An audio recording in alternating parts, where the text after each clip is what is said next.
Hi, Martin here. Today my wife and I are going on a hike on some crown land not far from where we live.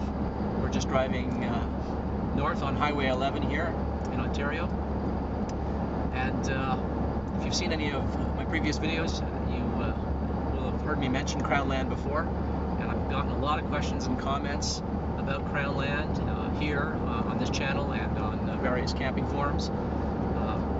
People want to know, what is crown land? What can you do there? What can't you do there? Why do you prefer it to camping in provincial parks? And how on earth do you find it? So we're going to cover all of that in this video. So we're going to show you how to get there, what online tools you need to find the crown land, and we'll talk a little bit about what you can and can't do when you're there. All right, well, we're just leaving the highway now and turning onto a side road that's going to take us closer to the crown land. What is crown land? Well, crown land is basically public land. It's government land. It belongs to you and me, it belongs to all of us. And consequently, you can use it freely, literally freely. You don't have to pay to spend the day on it and camp there. You don't have to make reservations. There's no schedule of travel that you're going to have to keep. And perhaps best of all, there's not a lot of people on it, and it's very untrammeled.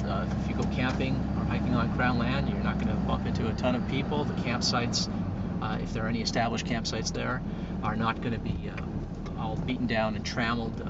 If you go to a provincial park, those are very nice and to be enjoyed as well. But those sites tend to be beaten down to bare dirt. Very often there's no ground litter. You're hard pressed to find firewood for a campfire in some places. You'll never have those kinds of problems on crown land. There's an old logging road here, which is now an unmaintained municipal right-of-way. So we can leave our car here. This is a turnaround area for a plow, so we can leave our vehicle here, and we can take it on foot from here on in. We're going to walk through this area of private property on this legal right-of-way and make our way to the crown land. And then we're actually going to leave the crown land for a little bit and detour into Arrowhead Provincial Park, which is just over here, and then leave the park and veer off back onto crown land, where we'll spend the rest of our hike. And we'll talk a little bit more about what crown land is. So we're still on this logging road here, and as you can see, there's a no trespassing sign here, meaning that it's private land on that side, and there's private land on that side. But this logging road is an old right-of-way that's still in effect, and so we can legally travel here to where we're going. And as you can see, with blowdowns like this, there's not a lot of ATVers coming through.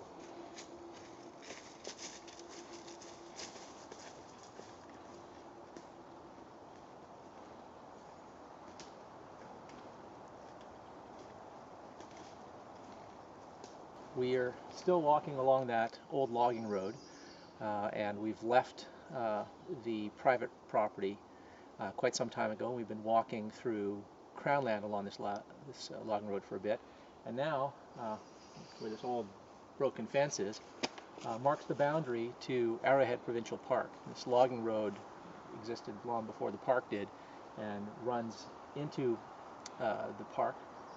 We're going to follow it into Arrowhead Provincial Park for a short distance before leaving, as I said. But I should show you how I found this route. This is a map that I printed from a website, something called the Ontario Crown Land Policy Atlas, that shows you where crown land is. So here's Highway 11 that we were driving along. This is that side road that we took. Where that road ends is where we parked our vehicle, and we've been walking along a logging road that doesn't appear on the map through this gray area and into this white area, which is where the crown land is. And we're now a little ways into this white area, into the crown land, and we're about to venture into this, what would be a green area if it were in color, and that's where Arrowhead Provincial Park is. So the crown land that we're exploring today is this area over here. Just several hundred acres of crown land, And using this website, I'm able to mark the GPS coordinates of the boundaries of this area, and I'm able to figure out how to get there. And once I have those coordinates, I can go to Google Earth. This is black and white. I'll show you all of this in color on my computer screen shortly. But this here is the Arrowhead Provincial Park boundary down here, and where these points are, these push pins here, these mark the coordinates that I've entered into Google Earth so that I have a GPS satellite image of the area that we're going to explore today. So we're somewhere in here right now, and we're about to venture into the provincial park and then out again back into this Crown land, and all of this is ours to explore. So I'm on a hiking trail here, walking eastwards along the northern boundary of Arrowhead Provincial Park. Down below here you'll see there's a little stream that meanders in and out of the park and then runs south through the center of the park, more or less. On this side of this stream is the park. On the other side is the Crown land. So we're going to be getting over there shortly. And way off in the distance on that hilltop, that's where we're going to be hiking and playing around today. We just had a nice little find here. Down here is some delicious trout lily. These leaves, the stems, and the roots, or what are called the corms, are all delicious. You can eat them raw or cooked, and if you've seen our last video on wild edibles, you know that they're just perfect leafy green for a salad. And even better, over here, wild leeks or ramps. These are rare and hard to find. There's just one problem. The problem is we're still in Arrowhead Provincial Park. We haven't quite left onto the Crown land yet.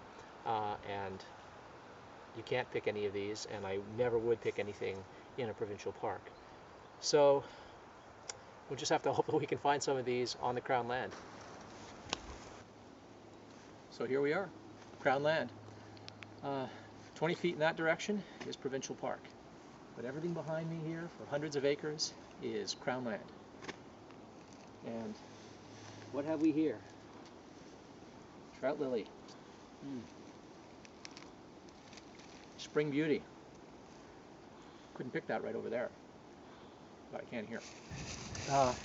Because when I was at home, I had all these GPS coordinates online. I was able to enter them into my GPS, and I was able to print up this map of the satellite image, and so I know exactly what route I'm going to take in here.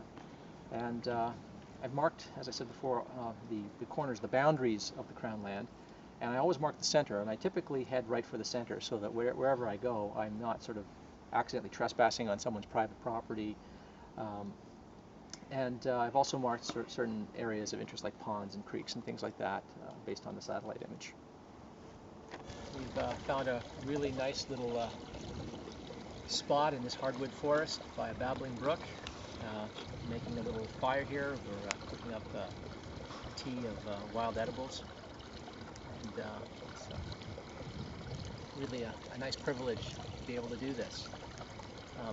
If you're going to camp on Crown land, there's some things to keep in mind. There are some restrictions. First of all, you can only camp on Crown land for 21 days at a time. And then, if you want to stay longer, you have to move your camp 100 meters away.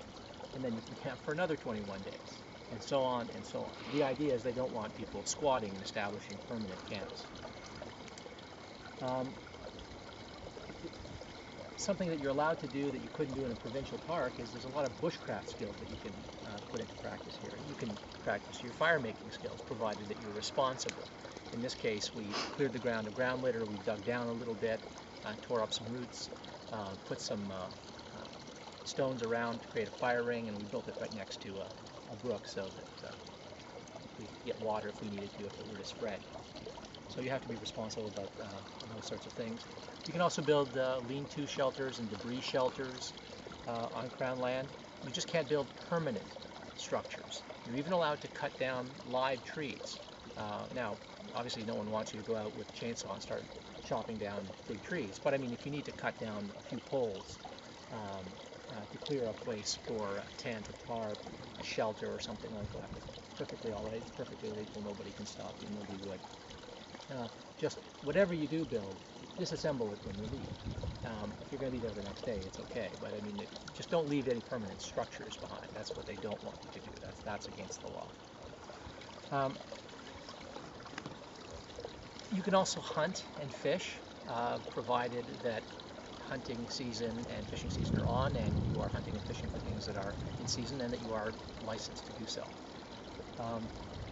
There's no park wardens around here. There's no one who's going to be picking up your litter after you, so make sure you pack out whatever you pack in. You want to strive to, for the ideal of the leave no trace camping ethic. As much as possible, you want to take only pictures and leave only footprints. You don't want to damage the environment in any way. In fact, I always bring plastic bags or garbage bags when I go out into Crown land, so that if I find litter on the way out, I can pick something up and pack it out and leave the place cleaner than when we found it. Another thing, if you're camping, is don't make a campsite if there's already a campsite established. It's fine to make a bush camp like we're doing right now when there's nothing there in the middle of nowhere. But if you're canoeing along a waterway, or if you're in the deep bush like this and you come across a campsite, try to make that your campsite. Try to utilize an area that's already been cleared by someone else. Try not to clear more areas than are necessary. Same thing with fire rings. Don't litter the landscape with fire rings. Use those old moss-covered rocks from old fire rings that have been left there by previous people enjoying the Crown land. So, if there's no established campsite, if there's no fire ring, there's no area cleared where you can, sit down, relax, and, pitch your tent, then by all means make a campsite. That's perfectly all right, perfectly legal. The reason I'm harping and preaching on this is because in the time that I've been enjoying Crown land and camping on it, there have been no fewer than 4 areas of Crown land that I used to frequent that have been converted into operational parks. Stoplog Lake, Serpentine Lake, Minnetani Lake, Poker Lake Loop, and the Big East Lake systems.